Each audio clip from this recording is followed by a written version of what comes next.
Welcome to Mind and Soul Matters. We're delighted to share with you again another special presentation from a live forum. It is part of a series of live talks organised in collaboration between Mind and Soul Matters and Melville Baha'i Community to discuss issues around mental health in our society. I will leave the introduction of our presenter to Dr. Dina Ashurian, MC of the forum. Enjoy this very interesting and informative presentation. Good afternoon, everyone. My name is Dina, and I'll be your MC for this afternoon. As far as acknowledgements, I'd like to acknowledge that we're meeting on Noongar land and to pay my respects to the traditional owners of the land we're meeting on and their elders, past and present, and to their culture. Today's event is part of a series of mental health and well-being forums where we all explore relevant topics with the help of expert panel members. Baha'i communities all over the world are working to engage in social discourses on topics that are impacting our communities and the society at large. As the global population continues to age, there is a lot of focus on declining physical health. However, often a critical aspect of overall well-being, mental health, in the older age group is overlooked. Older adults face unique challenges, such as retirement, bereavement, grieving of the loss of friends and family, declining physical health, and increased isolation, all of which can contribute to mental health conditions. Whilst these issues are common, they are not an inevitable part of aging, and proactive measures can promote mental well-being in later life. So we will look forward to hearing some of the insights from our fabulous panelists today. Our first panelist is Dr. Frans Hugo. Dr. Hugo obtained his medical qualifications in South Africa and further specialized in the field of psychiatry. With a nearly 3 decades-long career, he is an expert in mental health, particularly emphasizing geriatric or older adult mental health, as well as neuropsychiatry and psychopharmacology. He's a fellow of the Australian College of Psychiatrists. Dr. Hugo is also an educator and imparts knowledge in neuropsychiatry to budding psychiatrists. He also serves as an adjunct lecturer at the University of Western Australia and Notre Dame. Dr. Hugo is dedicated to guiding his patients towards realizing their fullest potential and achieving holistic well-being. Outside the medical realm, he cherishes moments with his family and pursues his passion for photography. So I will pass the microphone on to Dr. Hugo. Please welcome him.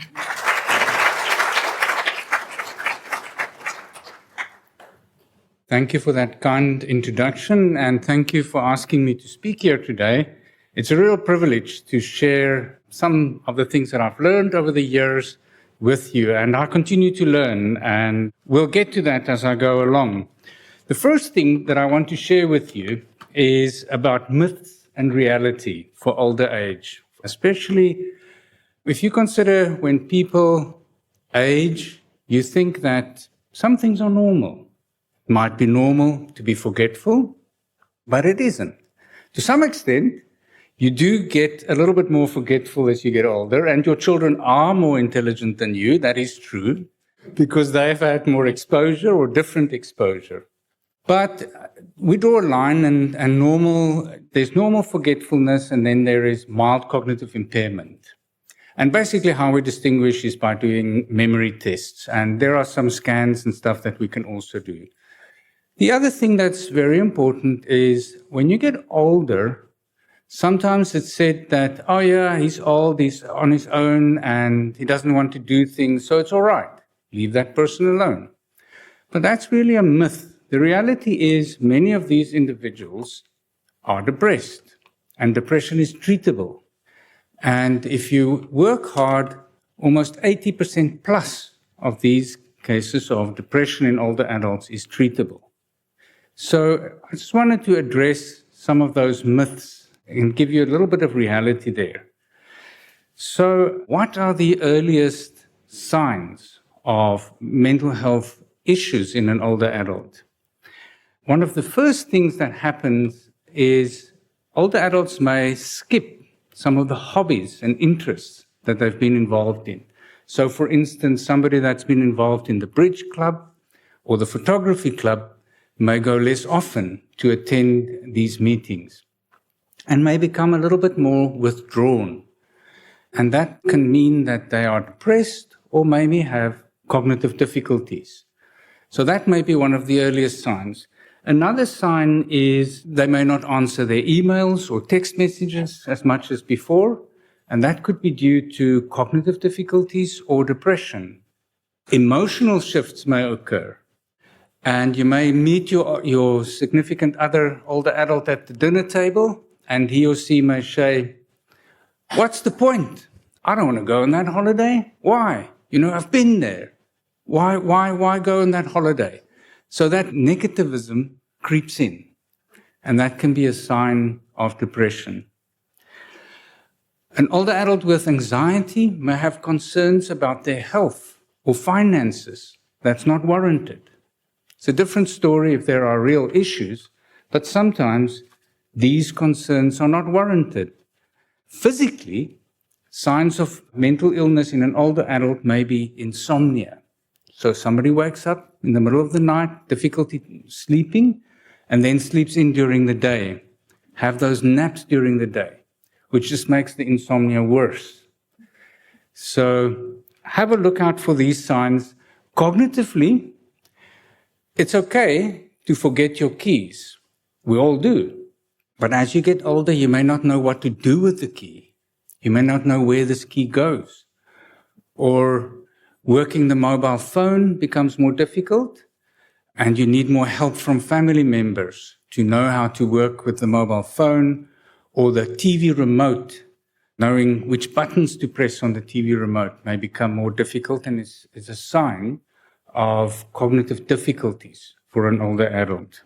So I recently saw a patient in my practice, 74 years old. She presented with symptoms of depression. She was sad, she was withdrawn, wasn't interested in things.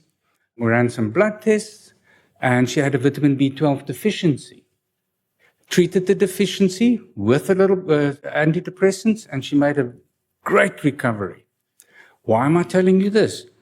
So the care pathway for suspecting emotional or behavioral changes or memory changes in an older adult often involves going to the GP first. So the GP can do a lot of screening bloods, screening investigations, neuroimaging, brain imaging, and then refer. Psychologists are also important because they may help with problem-solving techniques or even cognitive behavioral therapy. As a psychiatrist, I'm usually involved in more severe cases of depression and where diagnosis of dementia is important. So those are the care pathways, the GP, the psychologist, and the psychiatrist. So in terms of treatments, we have safer medications these days for depression and anxiety. 20, 30 years ago, some of the medicines were very toxic, caused dizziness, cognitive difficulties, and so forth. But these days, we have much safer medicines to use. We also emphasize lifestyle approaches. So yoga, exercise, and nutrition. I can't tell you how often enough I see it in an inpatient setting where we admit somebody, an older adult, and they come into the ward, they're nutritionally deficient, they have memory and cognitive difficulties. We are thinking of sending them to a care home. A few weeks in hospital with hospital food, suddenly they brighten up. They eat healthier, cognition is improved. So nutrition is a crucial part. To maintain good nutrition for an older adult is very important. So often mental health issues in older adults don't come alone. It has comorbidities or other conditions that go with it. For instance, dementia and depression may occur together. If you have a very severe depression in an older adult, we call it a pseudodementia because the severe depression can present with cognitive difficulties. And if you treat the depression, suddenly you don't see the dementia. So they can overlap dementia and depression. The other important comorbidity is pain. So older adults often have pain. Pain can cause insomnia, insomnia can cause depression, and that can worsen pain. But if I can say today, stay away from opioids or morphine treatments for pain.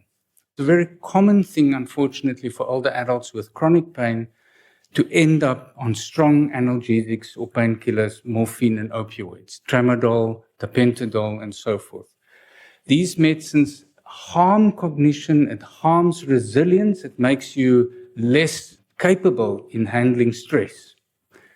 So managing pain often involves physio, exercise, and less medicine involvement. I always say to patients, remember, about 150 years ago, we didn't have any analgesics. It's something that developed with the World Wars, and we discovered morphine, and morphine is a great drug, but it has many side effects. The other important consideration for older adults is the treatment, the medications that you're on. As a psychiatrist, the most important lesson that I've learned over the years is that it's very easy to make people worse. It's a lot more difficult to help people. And often you can overprescribe medicines, not only the psychiatrist, the GP, other specialists. So it's really important, I think, as an older person to take stock of your medicines and to really ask difficult questions of your doctor. Do I still need to take this? What are the side effects? Does it interact with other medicines? I have cured a lot of people by just stopping medicines or giving friendlier medicines. So I think that's a really important consideration for anybody taking lots of medicines. The last thing that I want to talk about is a little bit about building resilience, and that involves socializing. I think it's very important for older adults to socialize. Find out about groups that you can attend if you're lonely. Find out how you can meet people. Socialization is a cognitive exercise. You have to think what to say to people. And to interact with people is one of the best cognitive exercises. Sleep is always important. Always make sure that you sleep well as an older adult. And if you don't, there are lots of sleep hygiene practices that you can learn. Sleep hygiene meaning you learn to sleep well. And that's, you don't sleep during the day, you only sleep at night. And if you can't sleep at night, you get up and you do something boring. And guess what? What is the best thing to do in the middle of the night if you're bored? We used to say, read the telephone book. But these days, people don't have telephone books. So I think, when I can't sleep, I read religious texts, and that soothes me. And but it's important not to do something interesting in the middle of the night, because your brain will then want to wake up and do even more interesting things. In terms of nutrition, I think it's so easy these days, light and easy, or to order meals. It's really, to ensure good nutrition, you don't have to go to Coles and cook on your own. If you like cooking, then that's great. So to conclude, what I can say is that if you know of a loved one, an older adult with mental health issues, I think it's important not to think like you can fix that person. Maybe some of you may think we'll fix them. Sometimes it's just showing them the right door and taking them somewhere where they can get help, either through the GP, psychologist, the psychiatrist, or maybe a friendship group. It is important not to let things slide, not to say that, yes, if you do less, that's okay. You're old. If you're less interested in things, that's not always okay. That's part of the myth of growing older. Thank you very much. Thank you.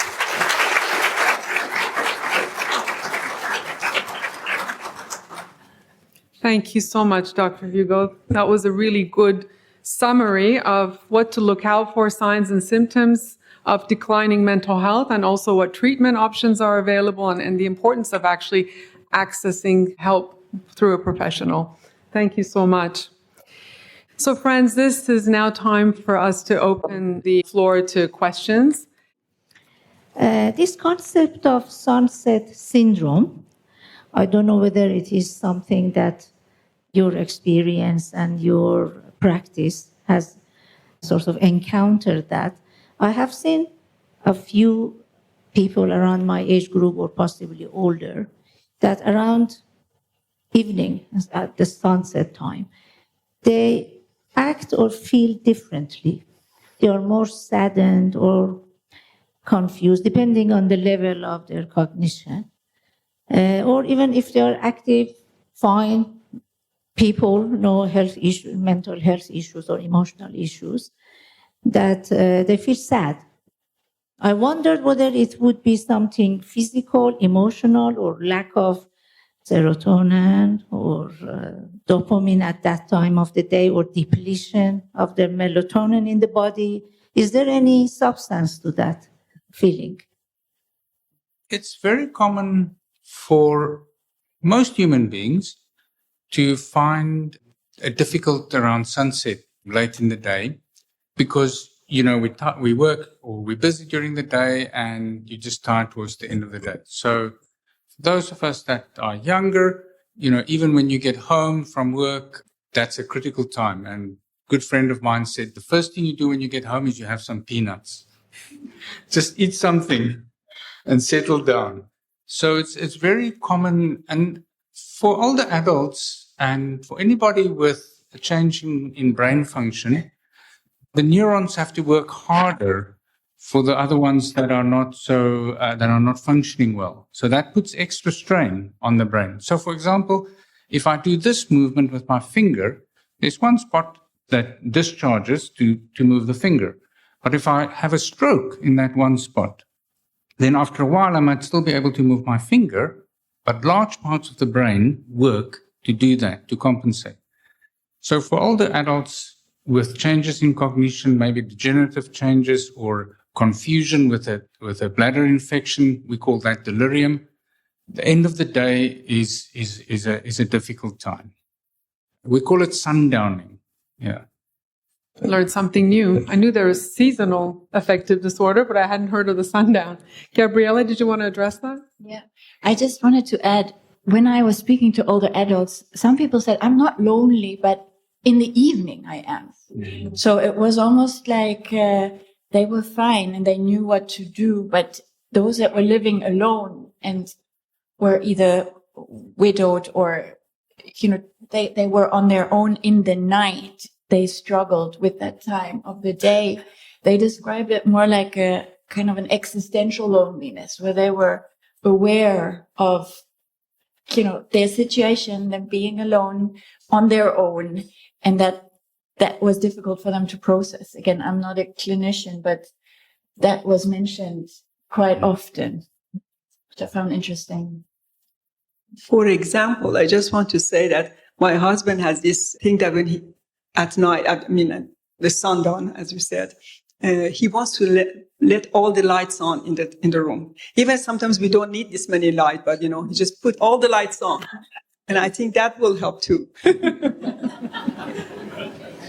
I'm wondering if it can be considered to be an age-related impairment when an older adult is irritated by all the fancy things that we see, for instance, but not limited to a mobile phone, where really we're looking at a tool, not a toy, and not an experience.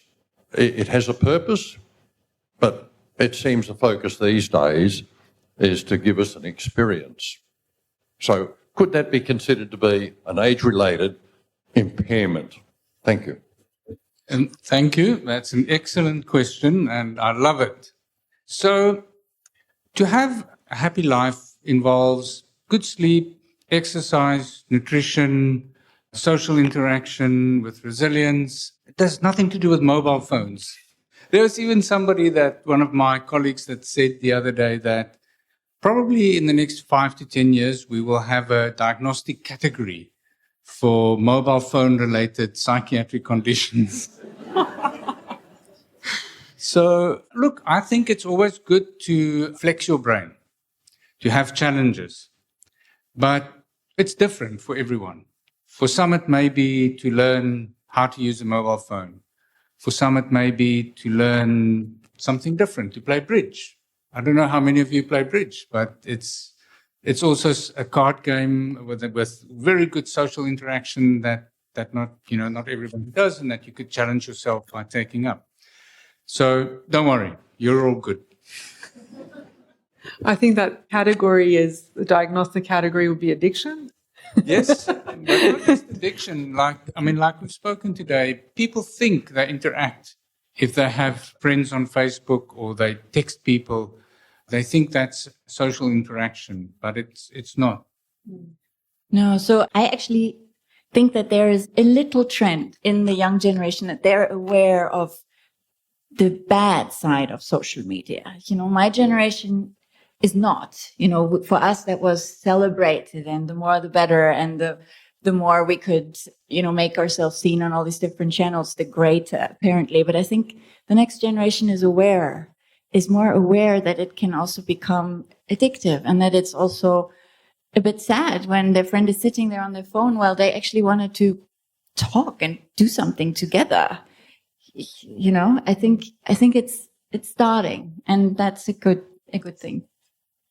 These forums are really about improving our mental health literacy around particular topics. So promoting mental health literacy among older adults, their caregivers, and healthcare providers can help reduce the stigma and improve outcomes for all different populations, but in today's case, older adults. I'd like to say a big thank you to the Baha'i community of Melville for hosting today, our expert panelists, our audiovisual guys, and the Mental Health Forum's organizing task force. If you found today's episode useful, remember to share an episode with a friend and follow Mind and Soul Matters on your preferred podcast platform and on social media. Look forward to your company next time on Mind and Soul Matters.